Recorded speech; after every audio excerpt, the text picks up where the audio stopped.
কাওয়াদিঘি হাওর, এটি মৌলভীবাজারের একটি অন্যতম হাওর। তো এখানকার যে শীতের যে পরিস্থিতি সেটা আমার পেছনেই দেখতে পাচ্ছেন। কুয়াশা ভরা একটা অবস্থা।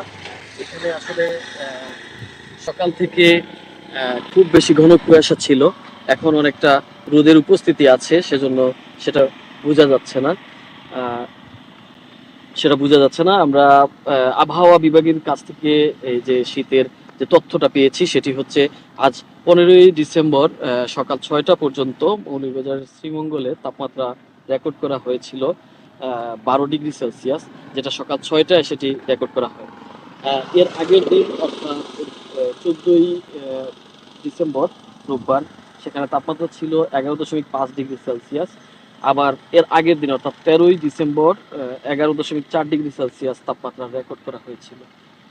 এই মৃদু শীতকে উপেক্ষা করে কৃষি শ্রমিক এবং চা শ্রমিকরা সাধারণত মাঠে বের হচ্ছেন, কাজ করছেন। তারা সাধারণত সকাল 8টার মধ্যেই তাদেরকে বের হতে হয়, সেজন্য অনেক চা বাগানে আলাদা আলাদা টাইম শিডিউল রয়েছে।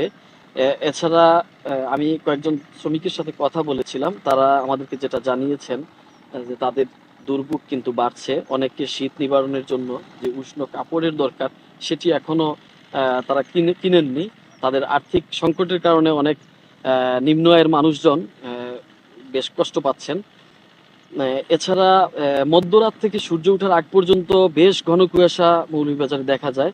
মূলত এই সময় বেশি শীত অনুভূত হয়। দিনের বেলায় তাপমাত্রা সাধারণত 29 ডিগ্রি থেকে 30 ডিগ্রি সেলসিয়াসের মধ্যেই থাকছে। এছাড়া এই তাপমাত্রার তারতম্যের কারণে সাধারণত রুগীর ভিড় বাড়ছে হাসপাতালগুলোতে।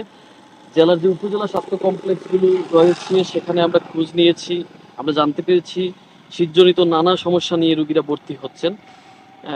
মৌলভীবাজার 250 শয্যা হাসপাতালের যিনি আবাসিক medical officer doctor Ahmed Faisal Zaman আছেন, তিনি আমাদেরকে যেটা জানিয়েছেন হাসপাতালের বহির্বিভাগে অনেক রোগী বেড়েছে। এছাড়া এদের বেশিরভাগই হচ্ছেন জ্বর, সর্দি, কাশি, শ্বাসকষ্টজনিত সমস্যা নিয়ে তারা আসলে ভর্তি হচ্ছেন। তারা সাধ্যমতো সেবা ঔষধ দিয়ে যাচ্ছেন। সরকারের পাশাপাশি বিভিন্ন সামাজিক সংগঠনগুলো এগিয়ে আসলে এই শীতের যে তীব্রতা সেই তীব্রতা সাধারণত শ্রমজীবী এবং নিম্ন আয়ের মানুষরা এই শীতের তীব্রতা থেকে তারা কিছুটা রেহাই পাবেন, এমনটাই দাবি করেছেন নিম্ন আয়ের সাধারণ মানুষরা। তো মৌলভীবাজার থেকে এই ছিল